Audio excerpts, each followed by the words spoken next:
Hi, and welcome to Sober Living Strolls. Welcome back, Walking with Winnie. Let's take a walk.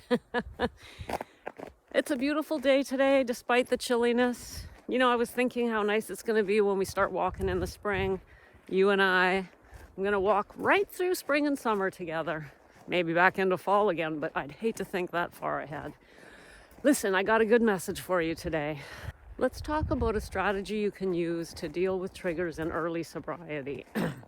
You know, a lot of the stuff I talk about is recovery related, really stuff that we want to work on once we've got a couple of months under our belt. But what if you're in early sobriety or even still drinking? The most powerful thing you can do in the first few days, first few weeks of sobriety is have a community of support. Otherwise, the voice in your head is just going to talk you right back into drinking. And I'm guessing that you know this. Most of us have tried to quit before. We've tried over and over, and we know that what happens is we do good for a day or two or a week even, sometimes even a month, and then all of a sudden the voice says, this was nothing. You know what? You could have a drink. You could just have one glass. The voice will try to tell us that, or it will tell us, you know, that wasn't that hard. You could have a drink. You could even drink it only on weekends or only on special occasions or only when you go out, not from home. All of these stories this is the voice of alcohol luring us back in. Then we get lured back in, and the next thing you know, we're back to uncontrolled drinking. We've made mistakes. We've said things we regret. Our health is back down again. This is the cycle of horror that we live through. Come on, Winnie. And I lived through this for over 30 years. I quit 1,000 times. 1,000. I'm sure that's not an exaggeration.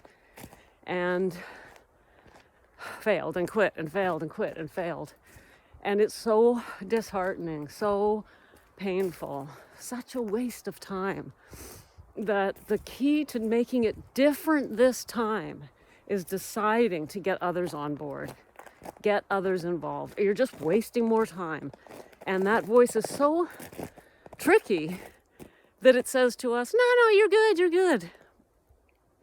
When will we realize that we need help, we need support, so that when that voice starts up, all we have to do is mention it to our accountability partners, and they will straighten us out. Wait a minute, that's a lie.